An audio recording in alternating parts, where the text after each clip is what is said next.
નમસ્કાર મિત્રો, અમારા નવા વિડીયોમાં આપનું હાર્દિક સ્વાગત છે। આજે આપણે વાત કરીશું ટીડા જોશી સાથે બનેલ એક સત્ય ઘટના વિશે। એક હતો જોશી, એનું નામ ટીડા જોશી। એને જોશ જોતા ન આવડે, પણ ખોટો ખોટો દેખાવ કરી પૈસા કમાઈ લે। એક દિવસ ટીડા જોશી એક ગામમાંથી બીજે ગામ જવા નીકળ્યા। રસ્તામાં બે ધોળા બળદને એક ખેતરમાં ચરતા દીઠા। આ વાત એને યાદ રહી ગઈ। જોશીજી તો ગામમાં ગયા અને એક પટેલને ત્યાં ઉતારો કર્યો। ત્યાં એક કણબી કણબારણ આવ્યાને જોશીને કહે, જોશી મહારાજ, અમારા બે ધોળા બળદ ખોવાયા છે। તે કઈ દિશામાં ગયા હશે તેનું જોશ ઝટઝટ જોઈ આપો ને।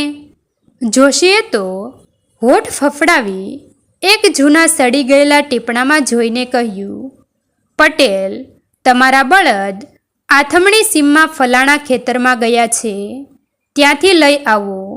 પટેલ તો બતાવેલા ખેતરે ગયો એટલે તેને બળદ મળી ગયા। તે ઘણો રાજી થયો અને તેણે જોશીને સારી એવી ભેટ ધરી ખુશ કર્યા। બીજે દિવસે રાત્રે ટીડા જોશીની પરીક્ષા કરવા ઘરધણીએ પૂછ્યું, મહારાજ, તમારું જોશ સાચું હોય તો કહો, આજે ઘરમાં કેટલા રોટલા થયા છે? બન્યું એવું કે ટીડા જોશીને કંઈ કામ ન હતું અને ઘરમાં નવરા ધૂપ બેઠા હતા, એટલે રોટલાના તાવડીમાં નાખતી વખતે થયેલા ટપાકા ગણતા હતા। જોશીએ તો ટાઈમપાસ કરવા ટપાકા ઉપરથી ગણી રાખેલું હતું કે કુલ 13 રોટલા થયેલા છે। સવાલ સાંભળી તેમણે જોશ જોવાનો ડોળ કરી કહ્યું, પટેલ, આજે તમારા ઘરમાં 13 રોટલા થયા હતા।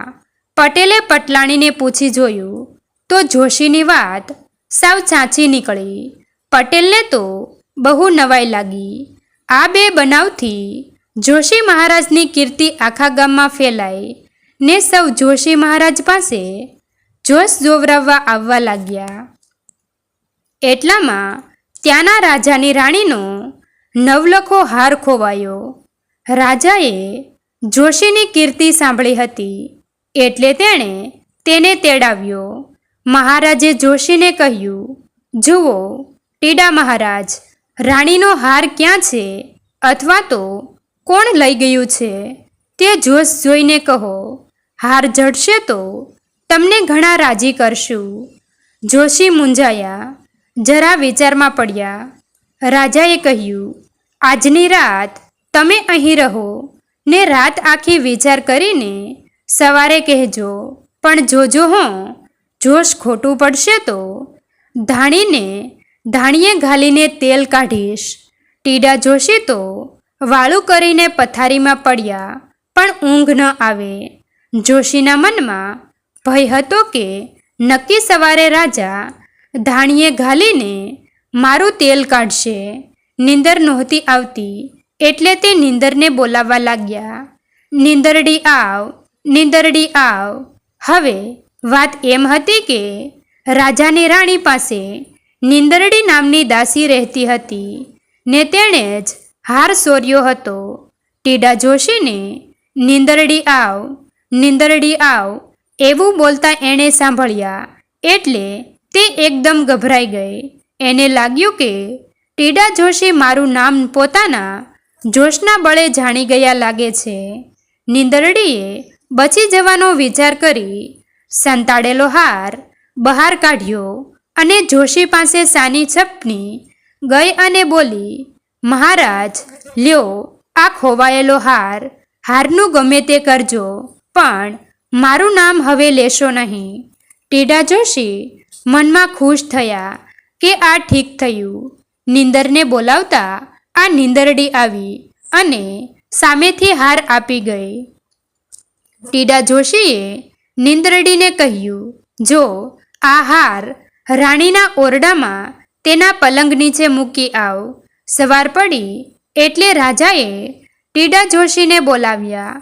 ટીડા જોશીએ તો ઢોંગ કરી એક બે સાચા ખોટા શ્લોક બોલ્યા અને પછી આંગળીના વેઢા ગણી હોઠ ફફડાવી લાંબુ ટીપણું ઉખેડી બોલ્યા, રાજા, રાણીનો હાર ક્યાંય ખોવાયો નથી, તપાસ કરાવો. રાણીના ઓરડામાં જ તેના પલંગની નીચે હાર પડ્યો છે એમ મારા જોશમાં આવે છે. તપાસ કરાવતા હાર પલંગ તળેથી જ મળ્યો. રાજા ટીડા પર ખુશ થયો અને તેણે સારું ઇનામ આપ્યું. રાજાએ એકવાર ટીડા જોશીની વધારે પરીક્ષા કરવા એક યુક્તિ રચી.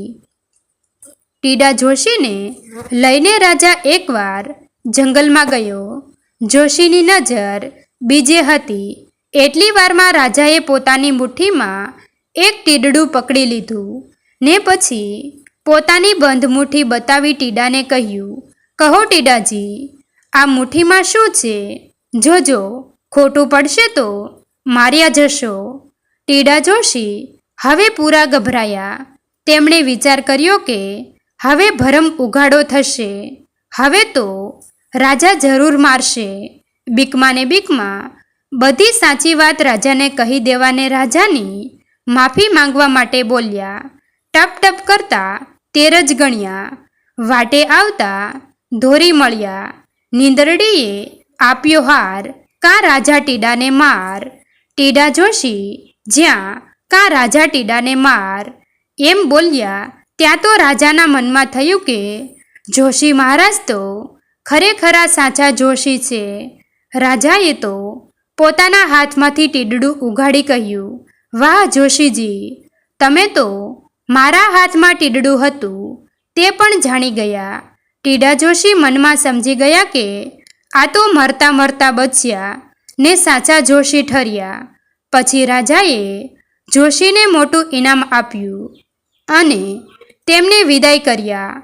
ટીડા જોશીએ પણ તે દિવસ પછી જોશ જોવાનું બંધ કર્યું અને બીજા કામે વળગી ખાઈ પીને મજા કરી.